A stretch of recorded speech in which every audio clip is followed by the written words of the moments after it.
Hey everybody, Coach Allison back, and I have week 37 Defy Aging to review. And this week we're going to be doing supersets, and we're going to be working in your own space and also at your own pace. So we're going to be doing a 25-minute routine, and again, you just work at your own pace for this. And supersets is the focus this week, and what that means is there's 2 exercises that you do back to back. And between those 2 exercises, there's as little rest as possible. So you go from exercise 1 to exercise 2 with, is just boom, boom, minimal rest. But before you repeat that little superset, you take a longer rest there. Okay, so that's how, there's no set rest times, but that's how that works. You do each superset twice. So you'll do superset A once, superset A twice, then move on to superset B. Okay, so you'll grab your own equipment, bring it over to your own space. There's actually not a ton of equipment that we need this week, though. That's pretty nice. The reps for each exercise are very different. So they'll be designated, they'll be written up on the boards. You'll have to refer to the board to check the rep count for each individual exercise. Yeah, that's about it.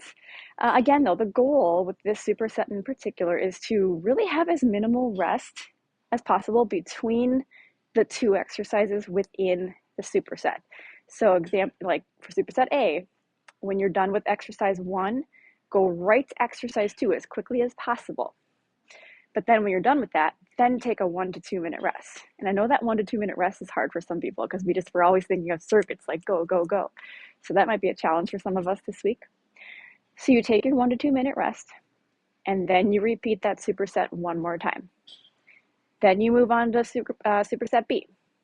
Same thing, do exercise 1, right away do exercise 2, take a 1 to 2 minute rest, and repeat. Move on to superset C. So that's how this works. And we have 4 of those. So we have 4 supersets. And again, 25 minutes. You might not get all of them done within the 25 minutes this week, and that's okay. Most of our participants, I think, repeat the workout throughout the week. So if you do repeat it, all you do then is when you're back this week, start with the exercise that you didn't get to. If you didn't have time to finish all of them. So if, let's say, you didn't quite get to superset D, if you repeat this workout again this week, start with superset D to make sure you at least get them all in once. So, because there's not a special order, you can start wherever you want. All right, so that was kind of a long explanation.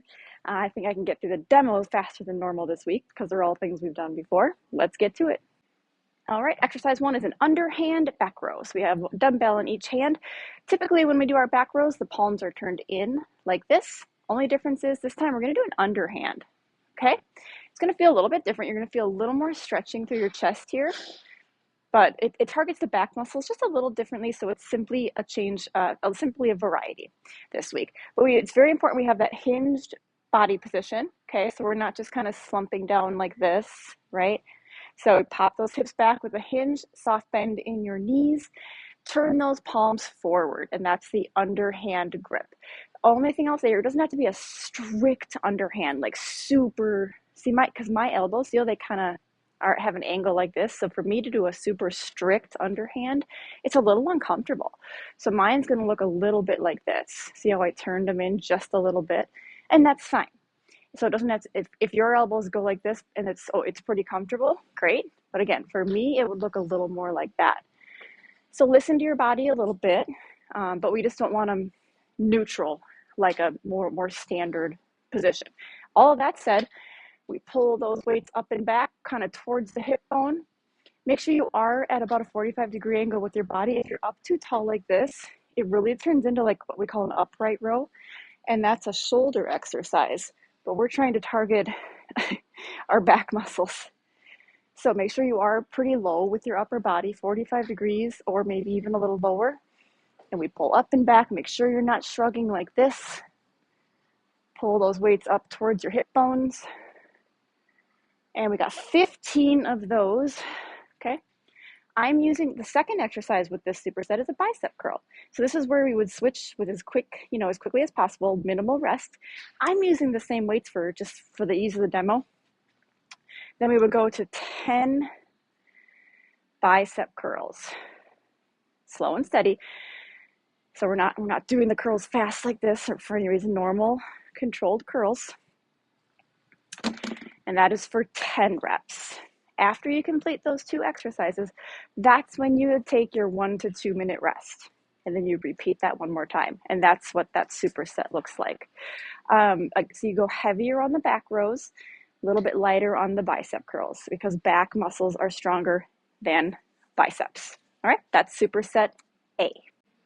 All right, superset B, next one. Push-ups into a tricep pushdown, okay? This is the one where the tricep pushdown is gonna have the shared equipment. The coaches will have a few bands hooked up over some racks. So you might have enough for everybody, but if you have a larger session of 12 people, I don't think we have enough bands for 12 people. So this is the one where, this is why we wanna stagger where everyone is, what superset everyone is starting with. I think everyone knows push-ups. Couple of options here, you can do full toes. If you're doing full toes though, make sure, like, this is not a push-up because this is just dropping my head down. A push-up is your whole body going down. That's very, very advanced. If I was doing 2 sets of 10, I probably would maybe even drop. I would drop to my, I don't know. So, you can do half and half though. You can do, let's say you can get like 3 reps on your toes. That's wonderful. You can start on your toes and then drop to your knees for the last 7 reps. Because did I say already this is for 10? If I didn't say that, then this is for 10. So anyway, you can mix and match, but anyways, that's toes. Knees would look like this. Again, it's still very important that your whole body is coming down and it's not just looking like this. See how my hips are staying up, but I'm just kind of like dropping my face to the floor. That is not great on your shoulders. It's way too much downward direct pressure on your shoulder. So we highly do not want that. So that's the knee version. And then there's always an incline or a wall version. So grab yourself a bench, anything up, and that would look like this. Same cue though, same thing. We still don't want to be doing this. This isn't a push-up. A push-up is, again, bringing your whole torso, your hips should be lowering as well. Okay, so if a wall is more appropriate for you, absolutely fine. Okay, all of those options are great. Those are all push-ups. It depends where you're at with strength, abilities, your fitness journey. So mix and match whatever you need. You do 10 of those, and then you run over to a band. And I did forget the rep count for these. Yeah, I thought it was high rep. Maybe don't run up, maybe do the push-ups somewhere near the band so you don't run over to it. Oh, I have something in the way here. And this is for 20. The tricep pushdown is for 20. Lower rep count on the push-up, high rep count here. Grab your band. I like to stagger my stance. Elbows are locked into your side here, like there's a pin just connecting it right here. So elbows not raising forward during your reps. Push down, straighten the arm, bend the elbows up, down, up. Don't allow yourself to compensate by shrugging your shoulders. So shoulders stay down. 20 of those. If that was too heavy, you can obviously change the resistance of the band, go to a lighter band, or you can step closer into the anchor point, and that reduces the tension as well. 10 push-ups, 20 of those, 2 sets, and that is superset B. All right, next up, we have a bottoms up goblet squat, getting some legs going now for 15 reps. This is superset C. So we take that kettlebell, flip it so the bell is up. Okay, and then it's a normal squat. So find your normal squat stance, whatever that might be. For everybody is a little bit different. Depends on your body shape. And we go into a goblet squat. So keep your hips driving back. So make sure we're not just kind of sinking those knees forward like that, right? Hips go back. And make sure the kettlebell's not, your chest and the kettlebell aren't falling forward like this. The kettlebell always should be staying directly at chest height, not falling down like this. And your body, your torso isn't falling down like that either. Okay, so that is 15, and then we directly go into 15 jumping jacks. So those will go pretty quick, 15 jumping jacks. It's cardio. And right after those goblet squats, it's gonna be extra cardio, but 15 goes pretty quick. And you can always do a step jack if we are taking out the impact. If you're doing that step jack option, really get into it because we want that cardio. So we're not just like, please don't, take it to this level Step jacks are great. You can get a lot out of them if you put a lot into it. So I'm gonna get a little dancey step going. I'm gonna get a little energy in them. And that way you're getting just as much as cardiovascularly out of it as somebody doing the full jump. Okay, so step jacks are great. Put into it what you want to get out of it, however. So yeah, 15 squats, 15 jacks. That's superset C. All right, and the final superset D, yeah, hello alphabet, reverse lunges for 12 total. Okay, so not 12 each side, 12 total. More legs here. Goblet squats target more of the front of the legs. Wide step lunges target a little more of the backs of the legs. That's how we're getting full lower body here. So we step back, drop the back knee, and bending both knees, and you switch legs each time. So that's how we're getting 12 total, 6 each side. I know we do lunges occasionally, and I give you so many cues. So if you've been with us for a long time, you're probably really sick of hearing all these reminders. If you're newer with us, though, it's very important. If you're not in front of a mirror, try to go in front of a mirror for these, because we can't see what's happening with our back leg because we don't have eyes in the back of our heads. So what can happen is we tend to maybe kind of do this, is what's happening here. Or I should say what's not happening. My back leg's not bending. My back knee is not bending. And in that case, I'm not really doing a full lunge. I'm kind of doing more of a stretch. So what makes it a lunge is both knees are bending. That was very low. You don't have to get as low as I just did. I was just wanting to make the point that both knees were bending, however. So you get as low as you're able, so you can take them, you can bend them halfway like that.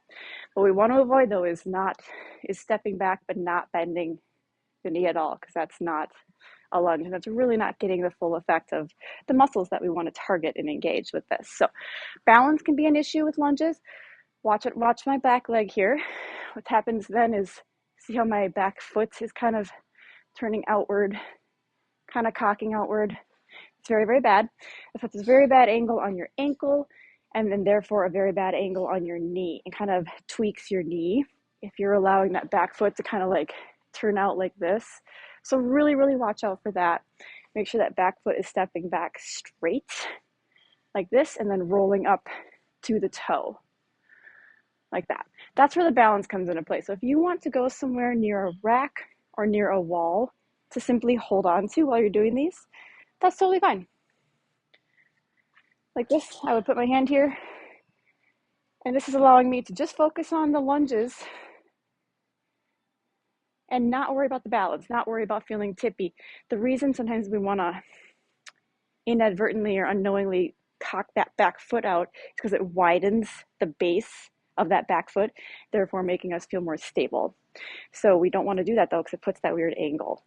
So all that stuff, last thing I will say is look out for kind of bending and folding at the waist like this with our lunges. Instead, we want to stay more upright. You can have a little forward lean, but I don't want to even say that, because I don't want anyone to take that too far. So for the most part, we want to stay up pretty tall and straight with our torso. And we want to really look out for any folding and like leaning forward on that front leg. All that stuff. I know lunges are a very complex movement. They really are. So work on them. Do your best. Use something for balance. Only go as low as you're able. And if there's any knee issues, they are quite knee intensive if you already have a pre-existing knee condition. So if you have any knee issues, I recommend step ups instead, which I forgot to plan for. Hello. Got our box. So we'll switch these to step ups, alternating your leg each time. So 12 step ups. That's a good alternative. Okay. Oh my goodness, that was a long one. And the thing we're supersetting that with is the new sort of plank. It's a plank, but it's slightly a new variation. It's going to be plank with a side step. We've done toe taps before. This is just a little spin on the toe taps. So it's an elbow plank, so it's a low plank. And you're gonna take one big step to one side, one big step to the other side. So you're taking a full step. Okay, watch out for hips coming up like this. Okay, this is what we don't want. Okay, so 12 total. So 12 each, not 12 each direction, 12 total. There's not really a knee version of this. I tried it. It's really awkward and silly, so it just doesn't work. So if a knee plank would typically be what you would do for a standard holding plank, we can't really do that with this. So what your alternative will be is then an incline plank. So come up to an incline and it's exactly the same. Again, don't do hips up like this. And we kind of step to one side, step to the other side. Step, yeah, 12 total. Just watch out for those hips creeping up. We don't want that. We want those hips level. Okay, so 12 lunges, 12 side step planks, and that is our final superset. Okay, the team builder is going to be a partner one. So you have to partner up, and it's going to be an I go, you go jump squat. So we had jumping jacks in the routine. Thought we're going to get a little more cardio and do some jump squats. It's going to be for 60 seconds, and you're going to face one another. And you kind of just mirror each other for the 60 seconds. So partner one does one jump squat, partner two does one. And then partner one does two jump squats, then partner two does two. Then partner one does three, hello fingers, and then three. You keep increasing the rep count. And while one person is doing theirs, the other one gets to rest, and vice versa. Jump squats, really quick reminder, go into a normal squat, come up with a little jump. It doesn't have to be high. We're just trying to get a little bit of air under those feet. But the very important thing is how you land. We want to make sure we're landing and going right down into the next squat immediately, and we're not landing hard, pausing, and then going down. So that would look like this. Pause, down, pause, down. That's what we don't want to do because it creates too much jarring on the knees and all the joints and even the back, which isn't even a joint. So we just keep them going nice and smooth. It's going to get the legs burning really good. It's going to get the cardio up. If there's an impact restriction, we take that jump out and we add speed. See how I'm going up and down really, really fast, but there's no impact? Like this, you can use the arms for some momentum. That's going to be your alternative. So both people in the pair can do a different version. Works the same, works just fine. So one person can be jumping, one can be doing fast squats. Totally fine. But that's our team builder. 60 seconds of that. See how high you can get your rep count in that 60 seconds. All right, and that is week 37 with the supersets. Hope you enjoy it. See you back next week.